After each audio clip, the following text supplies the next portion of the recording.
Um,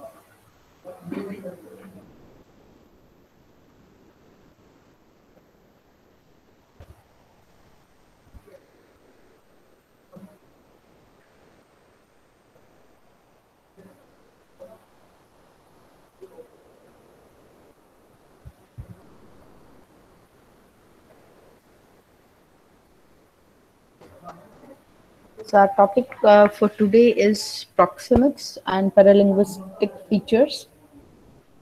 Right. So let's have the opening remarks.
A very good morning to all of you.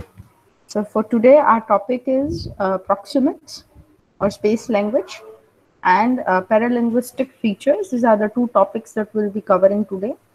We'll start with the opening remarks for the session.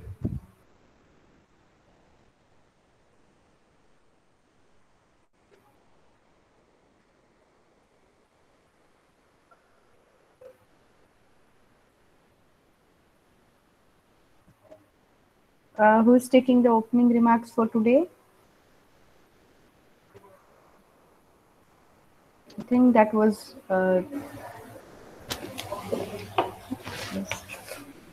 Juzar Bharmal was supposed to. Is he here?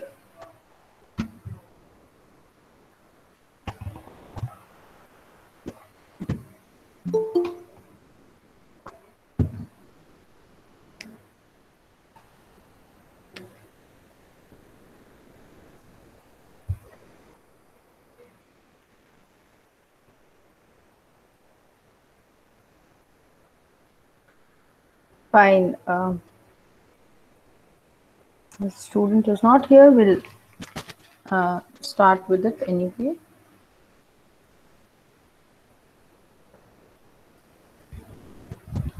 So for today, what we're going to cover is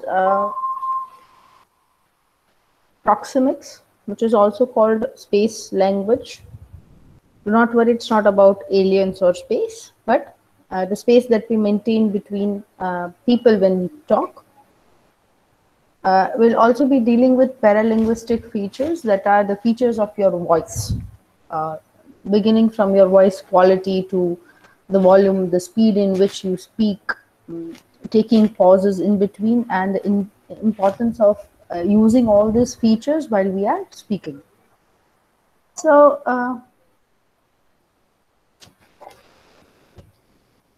we have been talking lately about nonverbal communication, and one of the aspects is also proxemics, or the nonverbal part.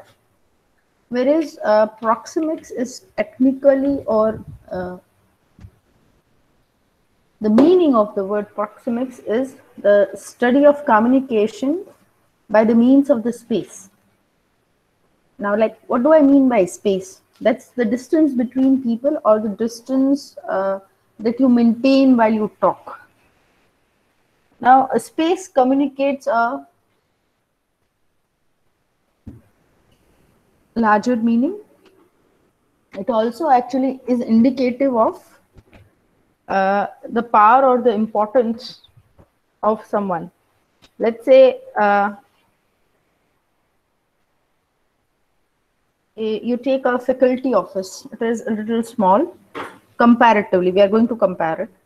Now, if you go to the HOD office, it's usually a little larger. Then if you go to the dean's office, it is larger than the previous two. And if you go to the provost sir's office, it is larger than the all the rest of the three. Now, it shows the working and the importance in the hierarchy of people with the space that is communicated. Right? So this space shows how important your word is.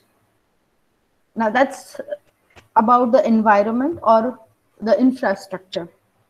Now we also need to maintain space between people when we speak.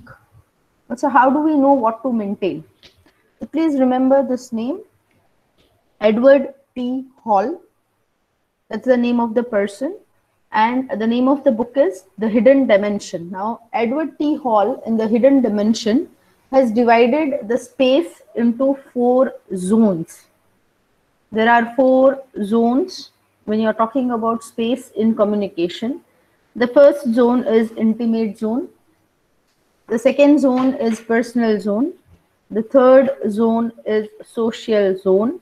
And the fourth one is the public zone. Here we cannot alter the sequence in which it is given.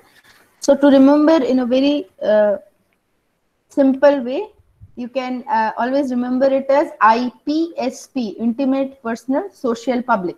Right? That's how. Why it's actually if you see, it will increase chronologically in the order in which it is given, the space increases. Intimate zone from physical contact to 18 inches. Personal zone from 18 inches to 4 feet. That's the range in which you should be standing or sitting when you're talking to the person. Social zone from 4 feet to 12 feet, and public zone to 12 from 12 feet to as far as you can see or hear, that is about approximately 25 feet to 30 feet. So it's 12 feet to approximately 25 feet. These are the 4 zones. Now please understand, when I say this zone, you are at the center and these zones are in the periphery, they are in the radius. You would be in the center. These zones will be calculated according to the other person standing in the periphery or in the radius, right? So from where you are, if it is intimate zone, it can be up to 18 inches.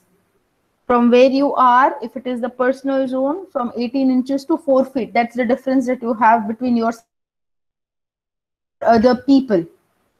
The social zone from where you are, a distance of 4 to 12 feet, and in public zone from where you are, a distance of 12 feet or more is to be understood. Now see, what is intimate space? Intimate space, as I said, the space between person A, that is you, and person B or people B should be close contact to 18 inches.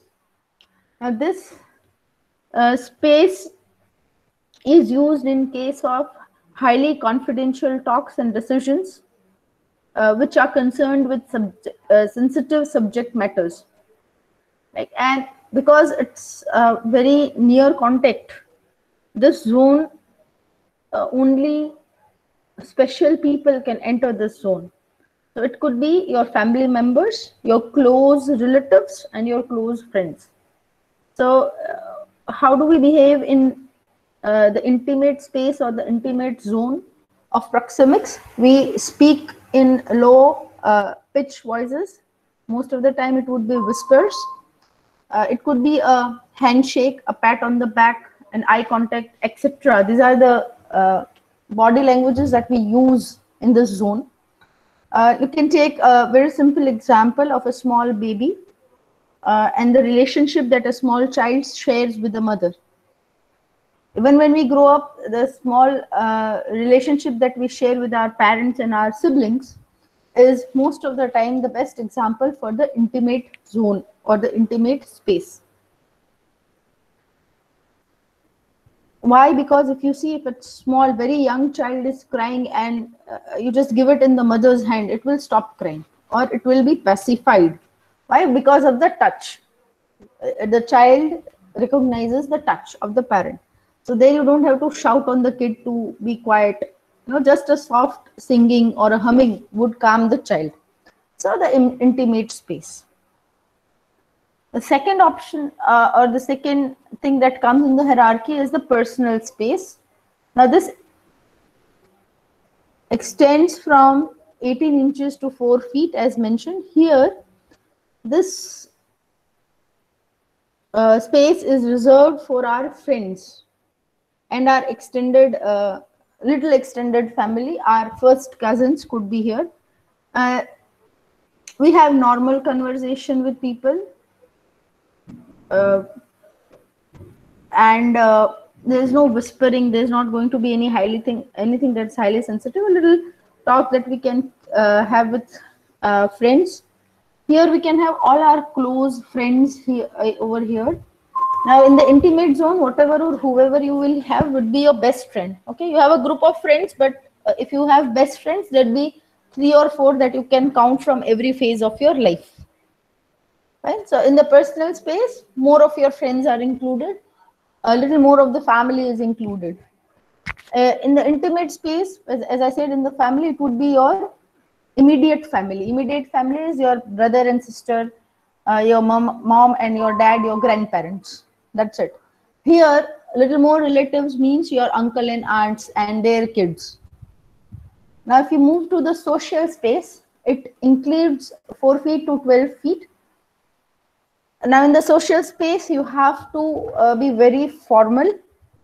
You have to think twice before you speak. Now, it would include all of your acquaintances. Now, when I say the word acquaintance, it means people whom you know. It could be your neighbor. It could be somebody with whom you had studied for a few years of your life. You knew each other, you were in the class. So everybody in your class, we say that this person is my friend, but it is more of an acquaintance. You know the person, right? So it extends to your larger family. As I said, being social, people whom you know socially, and people who know you socially are the ones who are included in the social space. Now, let's understand, we need to think before you speak here. Now, in case of intimate space or intimate zone, and in case of personal space or personal zone, it's okay if you don't think much before speaking. That's the level of confidence you have in the people who are hearing you. In the social space, you are supposed to think, because you are becoming more social. It could become a social statement sort of a thing, that see, that's how he or she thinks. You have to be a little careful. We need to talk, we need to think before we talk. And the last zone which extends beyond 12 feet, it's actually when you speak to the public, or when you are a public speaker. This is the highest, this zone is the highest formal zone. You have to be highly formal, you have to be objective. Whenever you are giving views or opinions, you cannot just throw away anything that you think. You have to formulate it properly, and you have to think more than 2 times before you are giving this speech. Now, usually in this case, the pitch or maybe the volume of the voice is a little larger. We can have it with the help of a microphone because we are going to address a larger crowd. So public space is meant for people beyond the distance between you and the people you are addressing would be beyond 12 feet, and it would be actually more of unknown people. It would be a mixed crowd of known and unknown where you are speaking, and it's highly formal. You cannot speak whatever comes to your mind. You need to prepare, and you need to work on things before you speak. Now, these are the 4 zones. As I said, to remember it easily, you can have an acronym for it. It's IPSP: intimate zone, personal zone, social zone, public zone, or space. By zones, I mean the divisions that they have taken. Intimate zone having the less number of distance, the distance is less. Public zone has the highest distance, that is above 12 feet. Now, why is it important to have these zones? We're listening to that, this coming too near or moving too far away would be a problem for people. So why is it important? So I have a nice little clip to show you from Friends. It's a clip that actually gives us an idea why do we need to maintain a certain distance when we are talking. So I'm going to play the clip for you. It's just a 3-minute clip. What'll we do? Yeah? Come on up. So, Elaine, you don't have a problem with her, do you? We adore Elaine. She wants to say hi. She's with her new boyfriend. What's he like? He's nice, bit of a close talker. A what? You'll see.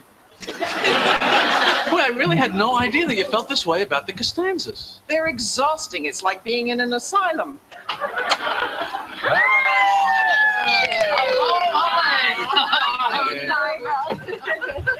Oh, this is Erin. Hello, Erin. Hello, Aaron. So how long are you folks in town? 3 more days, and then we're off to Paris. We're going with a select charter group. I love France. I was just there last year. In fact, you know, I still have an envelope full of French francs. I'll give them to you. We can't take money. No, it's a gift from us. Oh, that is so nice, Aaron. Isn't he nice? So listen, has Jerry been showing you a good time? No, I haven't. You know, I have a friend who works at the Metropolitan Museum of Art. How'd you like a behind-the-scenes tour? Really? You could do that? Easily. There wouldn't be any trouble? Of course not. When can we go? How about right now? I'm ready. Are you sure? Yes. Okay, let me get my coat. Elaine, what do you say? Well, I don't think so, Aaron. I have plans. Oh. How about you, Jerry? I'm sorry. Sure. To examine the artwork up close. Maybe I'll try and catch up with you. Oh, no, that'll happen. All right, we're off. Okay. Bye. Let's go. Okay, bye-bye. Have a good time. Bye. See everybody later. Okay. So you could see how when you move close to somebody, there's a zone that you have created. It's an invisible boundary that we have. So somebody tries to enter that boundary, you could see whether it's people from the same gender or whether it's people from two different genders. You move away. That's your reaction when people come too close. Fine. So that's why proxemics is really, really important. So we have to arrange this in a proper sequence. Remember, I gave you a shortcut to remember the sequence. You can go back and recall to that shortcut, and you can arrange it in proper sequence.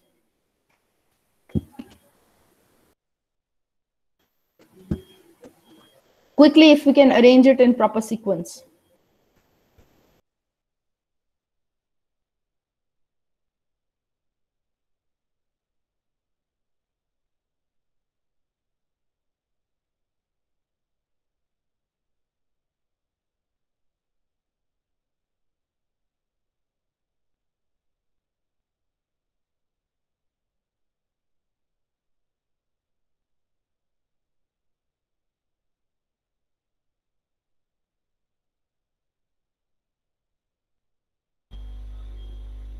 Can we quickly arrange it in proper sequence?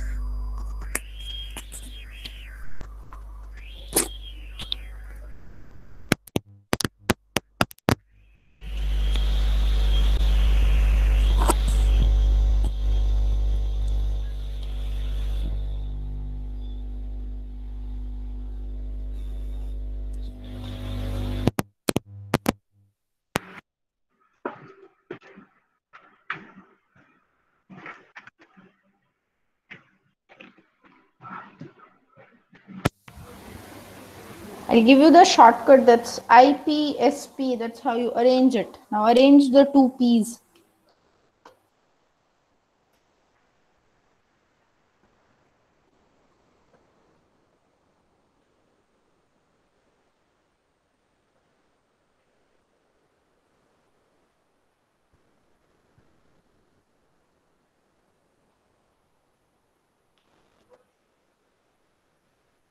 Am I audible?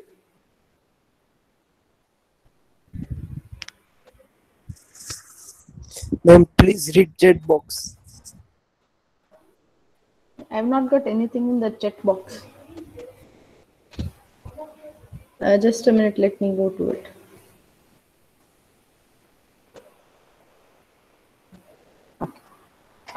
Fine, thank you. We've done it, and you have correctly ordered it in the sequence. So this is the important information that we need to remember.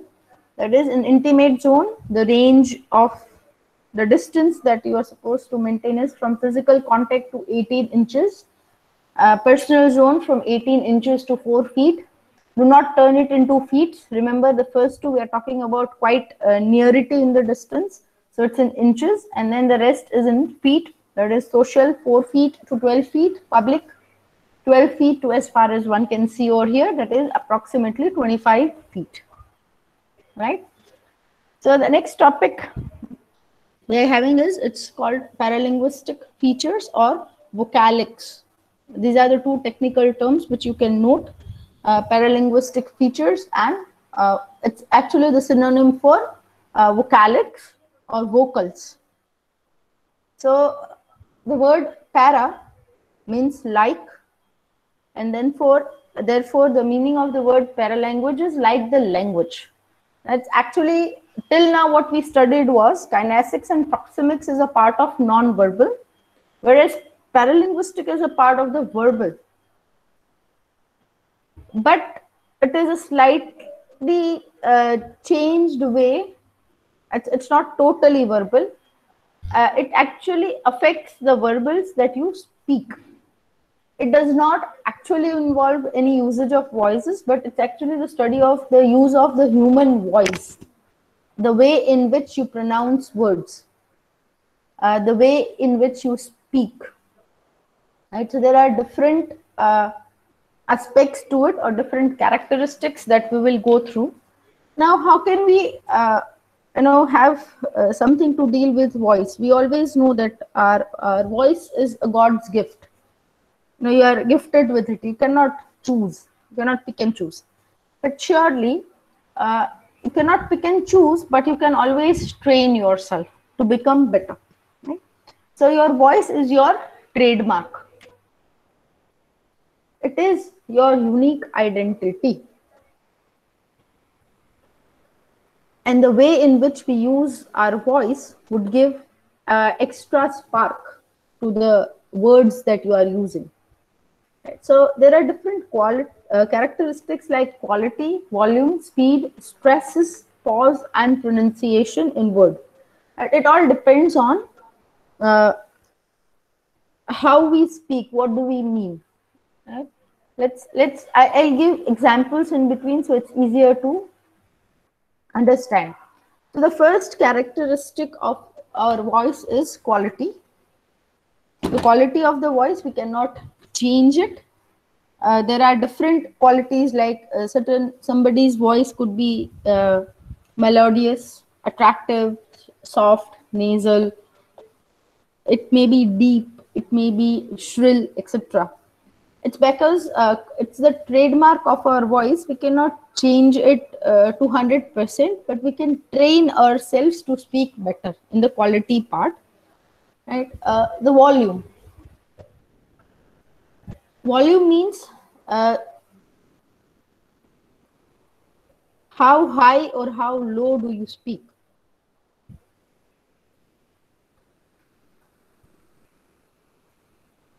Which would be depending upon the situation and the place in which you speak.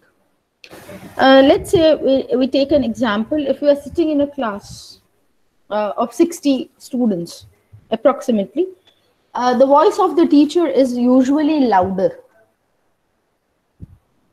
Either the teacher speaks louder or he or she would carry a portable mic to speak loud.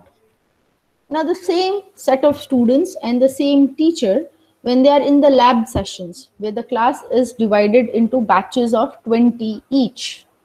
That's the ideal division.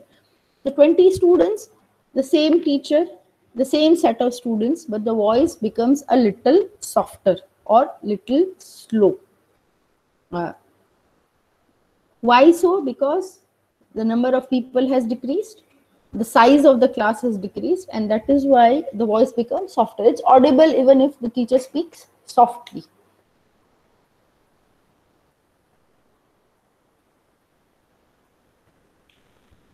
Now, if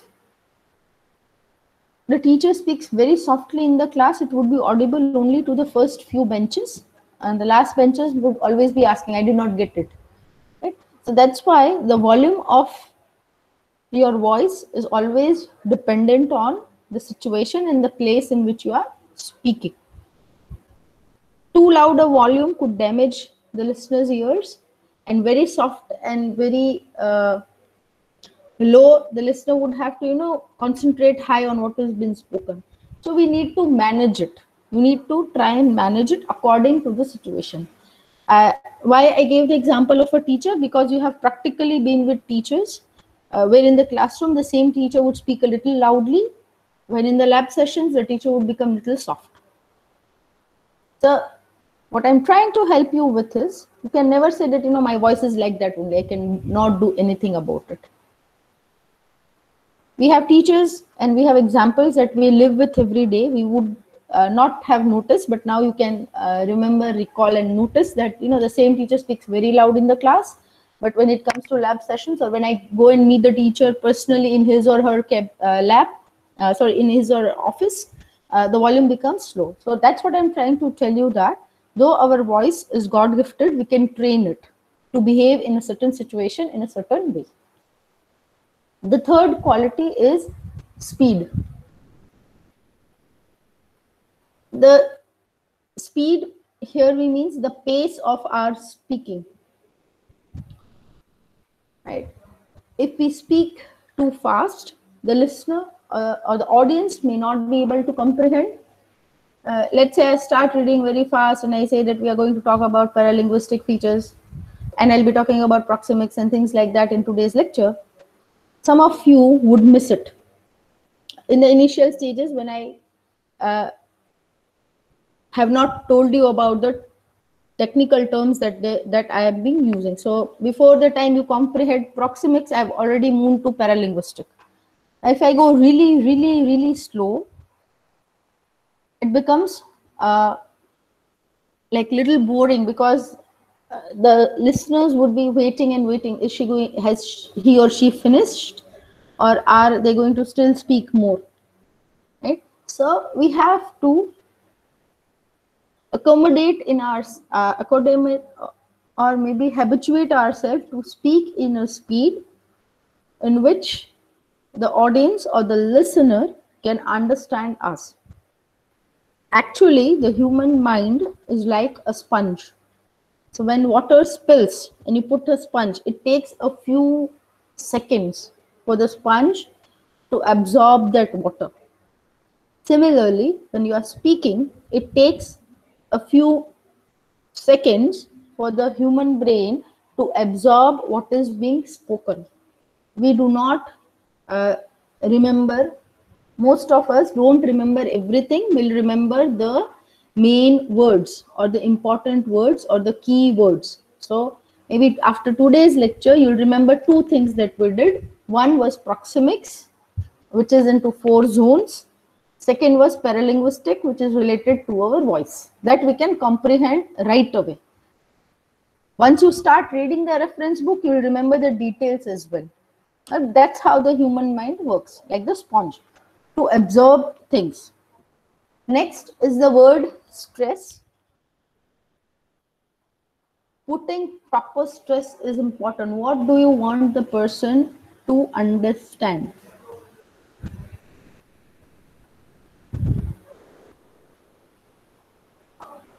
Where do you want to emphasize or want the audience to concentrate? Let's see, there's an example with the same words. I did not break the glass. I did not break the glass. I did not break the glass. So there is stress given to different words and the meaning changes each time. So how do you give stress at the appropriate word in the appropriate sentence is very important. So the volume in communication plays a vital role. It's a true or false statement.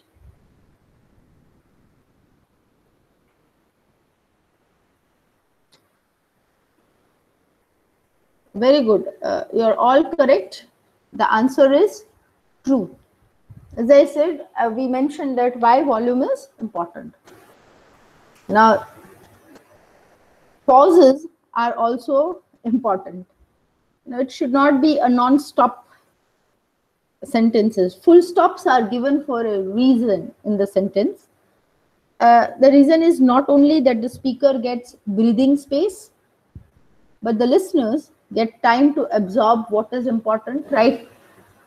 Try and pick out the important aspects. Okay, these are the important words. Let's pick it out first. So when I write my answer, these words I want to involve in my answer.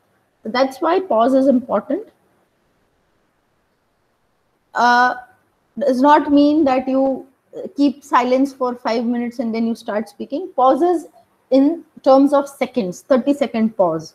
Why? Because you want the students to absorb the information, or the listener to absorb that information fully. Okay, she's talking about proxemics. The teacher asked us to remember the name Edward T. Hall. That's the name of the person. The hidden dimension, that is the name of the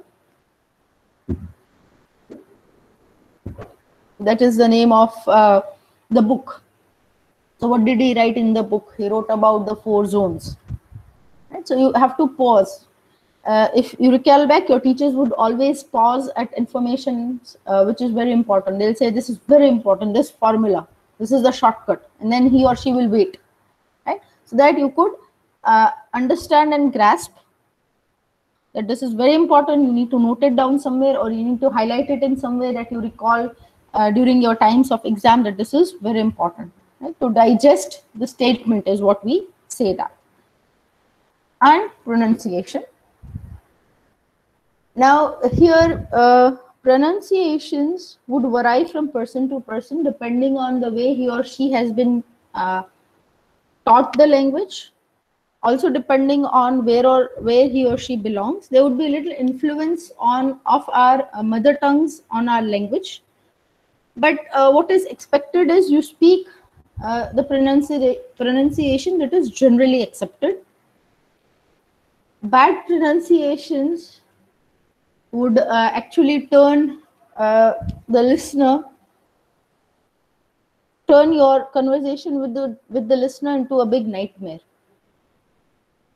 Let's say most of us are accustomed to hearing the word education being pronounced as education. At some places, it's education. That's a little difference in being speaking two words. Let's take another simple example, that is alarm. I have kept the alarm. We almost all of us are accustomed speaking that way, but it's not alarm, it's alarm, right? That's how it's spoken. But the most accepted pronunciation is what we can speak, right? Now, why is paralanguage important? Oral communication is incomplete without paralanguage. Because if I just speak and I don't give pauses, it becomes monotonous and boring. The paralanguage also indicates the position of a person in the hierarchy of the organization.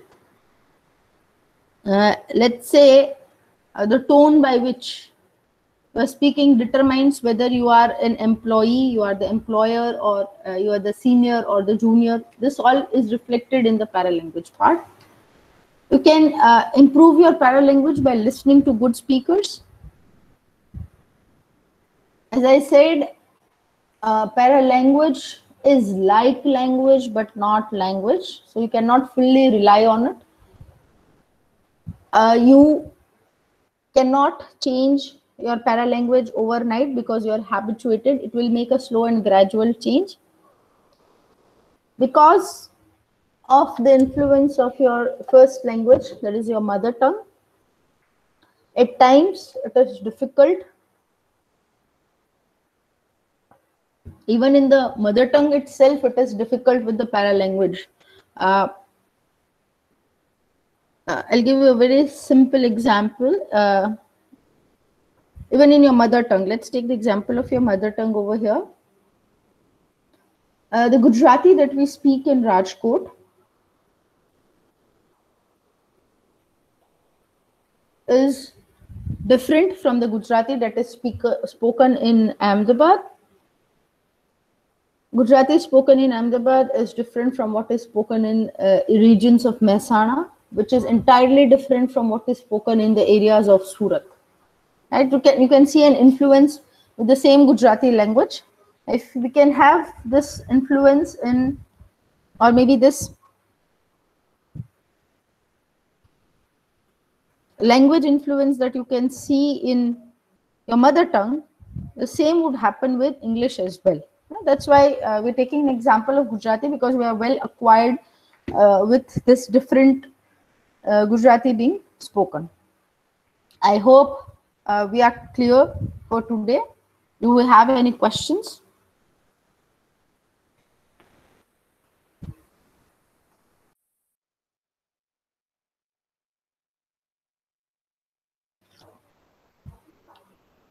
Okay, fine. So what I can read is we don't have any questions. So the things that we have dealt with is proxemics and the 4 zones of proxemics, paralinguistics or vocalicts, which means things related to your voice and quality of voice. The 4 zones or the 4 division of proxemics are IPSP, to remember it easily. I is intimate zone, P is personal zone, S is social zone, and the last one is public zone. We cannot change the order in which these are mentioned because the distance increases gradually in the case of each zone. So don't mix the 2 P's. First comes the personal zone and it ends with the public zone. In paralinguistic features, you have your voice quality. Quality of the voice is a God's gift. We cannot change it altogether, but we can train ourselves. People like Winston Churchill, Abraham Lincoln, they trained themselves and became great speakers. Then the volume, you need to manage the volume of your voice with regard to the situation and the surrounding, plus the number of audience that you have. Then comes pace. Pace means the speed in which you are speaking. You cannot go too fast, neither can you go too slow. You have to manage in between so that the audience gets time to understand. Next is pauses. So you need to have breathing space for the speaker as well as understanding space for the listeners. Then you have pronunciation, where you pronounce you pronounce in a way which is more acceptable or mostly acceptable by the entire crowd. So a neutral pronunciation is what is expected. So it's quiz time. I'll share the link in the chat box. And you can start your quiz for today.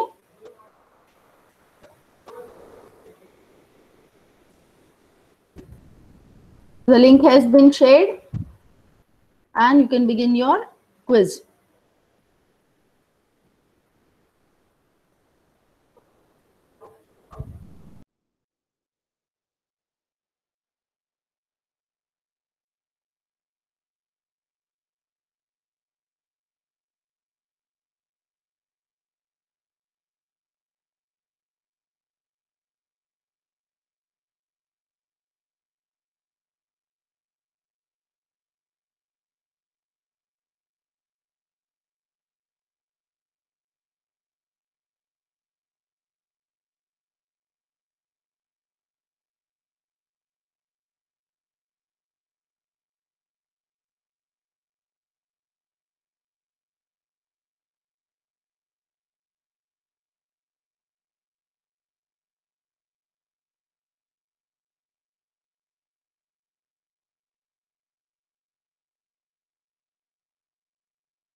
31 of you have already attempted. It's very nice to see you attempting the quiz and scoring good, right? So we'll wait a few minutes for the others to complete the quiz.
So almost everybody has completed the quiz.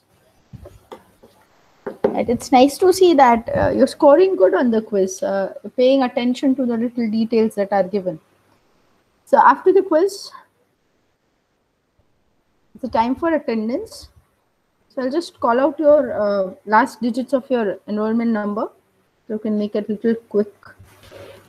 So you can type a yes.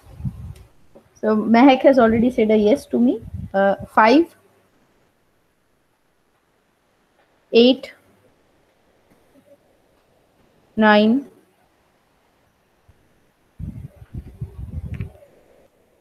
10, 12, 16, 17, 19,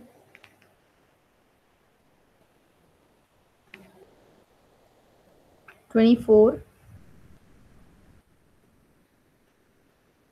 25,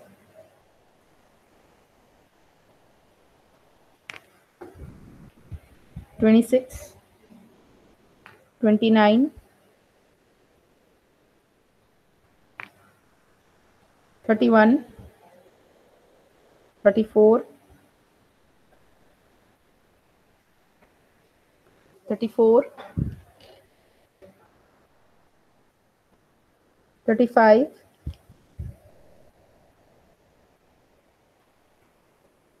38,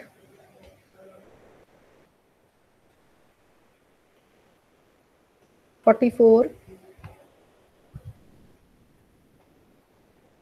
46, 47, 49, 50,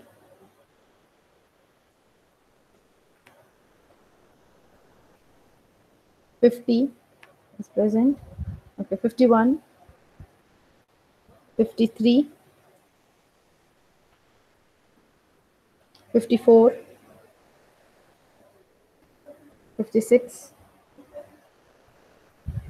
58, 65, 67,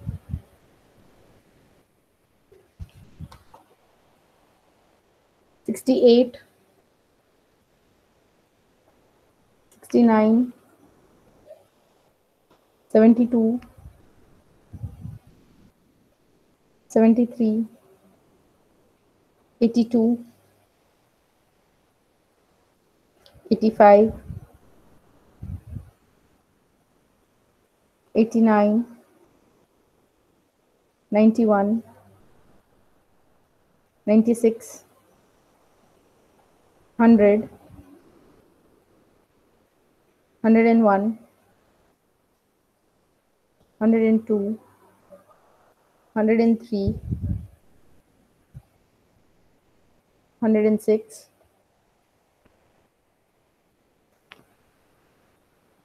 108,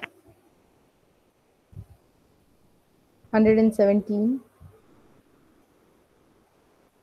118, 119, 120, 120 is there, okay, 121, 125, 126,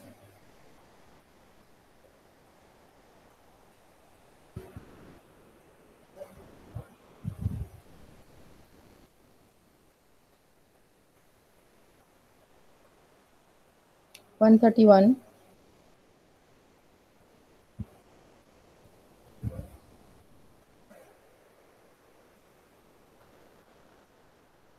134,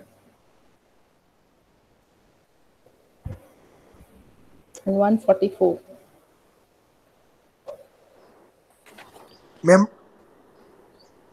Roll number 35, Manthan, is present. yes, ma'am. Um,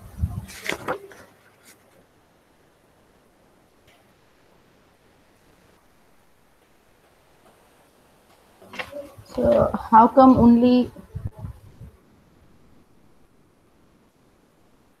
one person has been missing in the test as well? Because there are only 5 roll numbers that are absent. The total strength of the class is 54. So 49 people should be appearing. Whosoever has missed the test, I'm keeping the test open for a few minutes. Kindly note. I'll also speak out the absent numbers. Absent numbers are 34,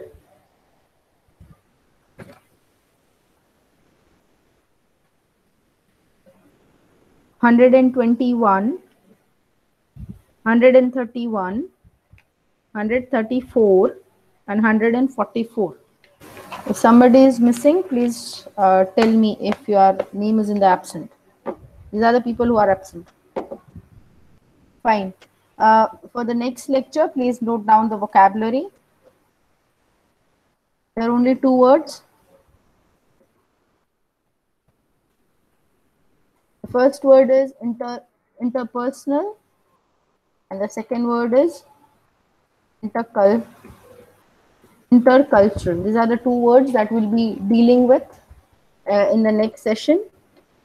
Now, can we have the closing remarks?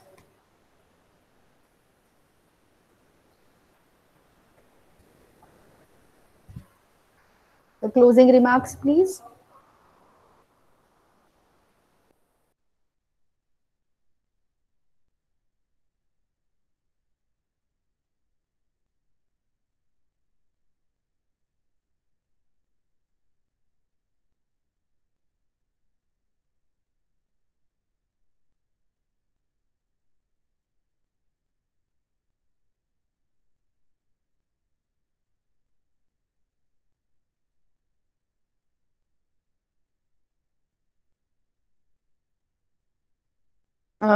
Please make sure you're prepared with the closing remarks and the opening remarks, right?